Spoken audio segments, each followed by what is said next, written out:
জীবন দিতে হলে জীবন দিতে প্রস্তুত রয়েছি। সন্তানদেরকে যদি এতিম করতে হয় সেজন্য আমরা প্রস্তুত রয়েছি। স্ত্রীদেরকে যদি বিধবা করতে হয় সেজন্য আমরা প্রস্তুত রয়েছি। মায়ের বুক যদি আমাদের খালি করতে হয়, আমাদের মায়েরা বুক খালি করে চোখের অশ্রুতে তাদের কলিজার টুকরা সন্তানদেরকে মাটির নিচে খোদার হাতে সুপর্দ করবে। কিন্তু ইসলামের জন্য, ইসলামের বিপক্ষ কোন শত্রুর সাথে এক মুহূর্তের জন্য আপোষ করতে প্রস্তুত নয়। জাতির কাছ থেকে জিজ্ঞাসা করতে চাই, আগামী দিনে ইসলামের কথা বলার অপরাধে, আল্লাহর পয়গম্বরের ইজ্জতের পক্ষে কথা বলার অপরাধে শাপলা চত্বরের আমার ভাইয়ের রক্তে রঞ্জিত শাহাদাতের কথা বলতে গিয়ে হাটাজারিতে আমার যে সকল সন্তানদের বুকগুলোকে জালিমের বুলেটের আঘাতে ঝাঁঝরা হতে হয়েছে, ব্রাহ্মণবাড়িয়ায় যেভাবে পাখির মতো গুলি করে আমার সন্তানদেরকে শহীদ করা হয়েছে, সেই সন্তানদের পক্ষে কথা বলতে গিয়ে আমাদের কণ্ঠ যদি আবার চেপে ধরবার চেষ্টা করা হয়, তাহলে আপনারা রাজপথে তার মোকাবেলা করবার জন্য প্রস্তুত থাকবেন কিনা? আসসালামু আলাইকুম ওয়া রাহমাতুল্লাহ। নাহমাদুল্লাহ তাআলা ওয়া নুসাল্লি আলা রাসূলিহিল কারীম, আম্মা বা'দ। আউযু বিল্লাহি মিনাশ শাইতানির রাজীম। বিসমিল্লাহির রাহমানির রহিম। ইন্নামা আশকু বাসসি ওয়া হুজনি ইলাল্লাহ। সাদাকাল্লাহুল আযীম। আমির হেফাজত, বাংলাদেশের আলেমকুল শিরোমণি, এদেশের 18 কোটি তৌহিদি জনতার আধ্যাত্মিক রাহবার শাইখুল ইসলাম আল্লামা শাহ মুহিবুল্লাহ বাবনগরী হাফিজাহুল্লাহ তাআলার আয়োজনে আজ আমাদেরকে এই সম্মাননা প্রদানের উপলক্ষে আয়োজিত সমাবেশে উপস্থিত হযরত উলামায়ে কেরাম, প্রাণপ্রিয় তৌহিদি জনতা, হেফাজতে ইসলাম বাংলাদেশের স্থানীয় ও প্রত্যন্ত অঞ্চল থেকে আগত আমার প্রাণপ্রিয় নেতাকর্মী ভাইয়েরা, সংক্ষিপ্ত কয়েকটি কথা।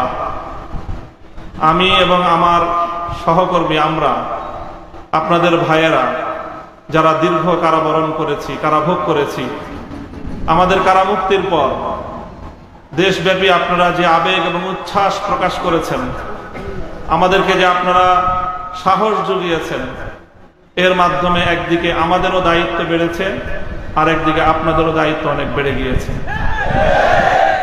প্রথমে আমি আমাদের দায়িত্বের কথাটা বলি।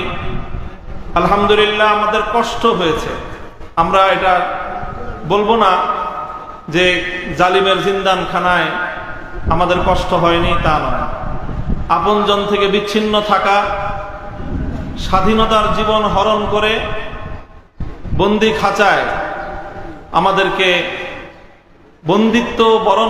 বন্দিত্বের শেকলে বন্দি করে রাখা, এটাই ছিল আমাদের জন্য অনেক বড় যন্ত্রণার বিষয়। সেই বন্দিত্ব থেকে মুক্তির পর দেশব্যাপী হেফাজতে ইসলামের নেতাকর্মীরা এবং সারা দেশের দলমত নির্বিশেষে সকল শ্রেণী ও পেশার তৌহিদি জনতা যেভাবে কারামুক্ত হেফাজত নেতৃবৃন্দকে উচ্ছ্বাসের সাথে, আবেগের সাথে বরণ করে নিয়েছেন, তাতে আমরা বুঝতে পারছি যে আমাদের আগামী দিনে আমাদের দায়িত্ব অনেক বেশি। এবং আলহামদুলিল্লাহ, আল্লাহ পাক রব্বুল আলামিনের নিকট আফিয়াত চেয়ে আল্লাহ আমাদের জন্য সহজ করুন, এই দোয়া করে শপথের বাণী উচ্চারণ করতে চাই।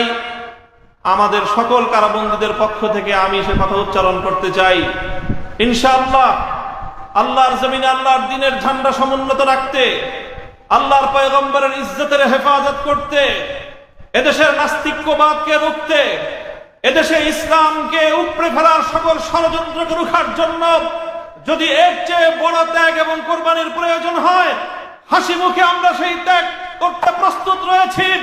জীবন দিতে হলে জীবন দিতে প্রস্তুত রয়েছি। সন্তানদেরকে যদি এতিম করতে হয় সেজন্য আমরা প্রস্তুত রয়েছি। স্ত্রীদেরকে যদি বিধবা করতে হয় সেজন্য আমরা প্রস্তুত রয়েছি। মায়ের বুক যদি আমাদের খালি করতে হয়, আমাদের মায়েরা বুক খালি করে চোখের অশ্রুতে তাদের কলিজার টুকরা সন্তানদেরকে মাটির নিচে খোদার হাতে সুপর্দ করবে। কিন্তু ইসলামের জন্য, ইসলাম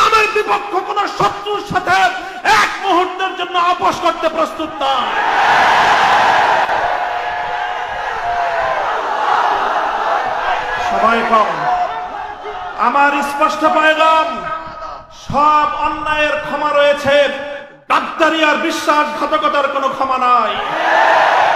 যারা গাদ্দার এবং বিশ্বাসঘাতক হিসেবে পরিচিত হবে, প্রমাণিত হবে, আগামী দিনে তাওহীদি জনতা তাদেরকে ঠাঁই দেবেন না ইনশাআল্লাহ।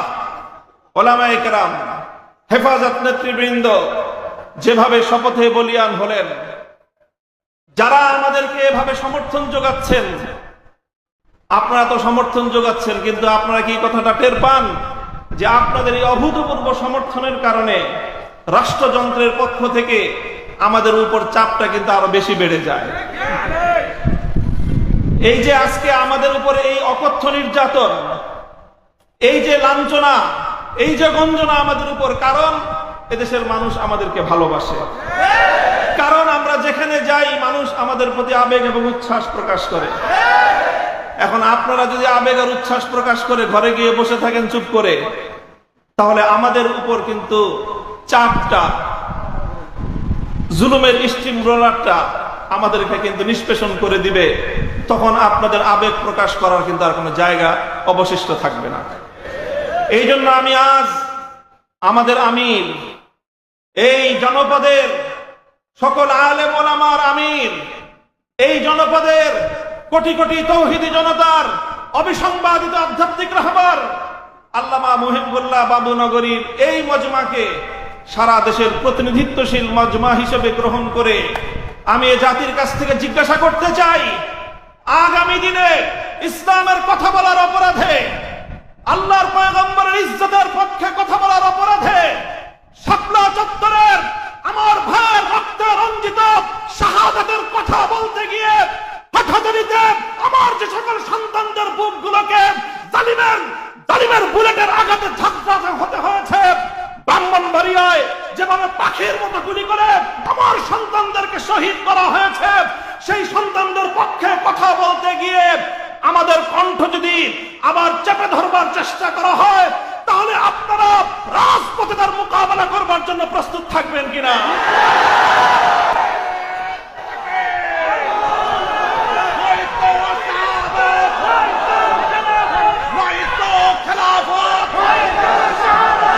সংগ্রামী সাথী ও বন্ধুগণ,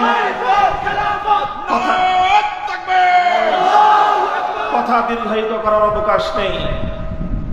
আমি আমার দীর্ঘ কারাবন্দিত্বের সময়ে আল্লাহ পাক রব্বুল আলামিনের রহমতের উপর আমার আস্থা, অবিচল বিশ্বাস ছিল যে আল্লাহ রব্বুল আলামিন নতিজা ভালো করবেন, উত্তম ফলাফল আমাদেরকে দিবেন, সে আস্থা এবং বিশ্বাস ছিল।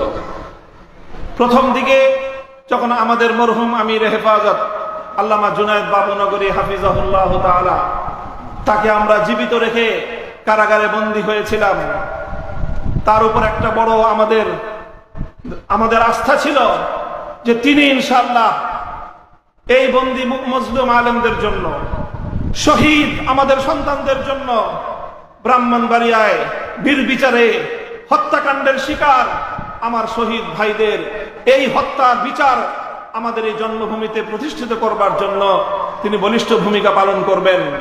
আমাদের কারাবন্দীদের পক্ষে তিনি জাতিকে, জনমতকে সংগঠিত করবার জন্য বলিষ্ঠ ভূমিকা রাখবেন। কিন্তু আল্লাহ রাব্বুল আলামিনের ফয়সালা ছিল ভিন্ন কিছু। আমরা কারাবন্দী হওয়ার কিছুদিনের মধ্যেই সেই মর্মান্তিক শোক সংবাদটিও আমাদেরকে সহ্য করতে হয়েছে। আল্লামা জুনায়েদ বাবুনগরী রাহিমাহুল্লাহ তাআলা শাহাদাত বরণ করেছেন। আল্লামা জুনায়েদ বাবুনগরী শাহাদাত বরণ করেছেন। এরপরে অধীর উৎকণ্ঠা নিয়ে অপেক্ষার প্রহর গুনছিলাম যে আমাদের আস্থার এই মঞ্চে কে বসবেন।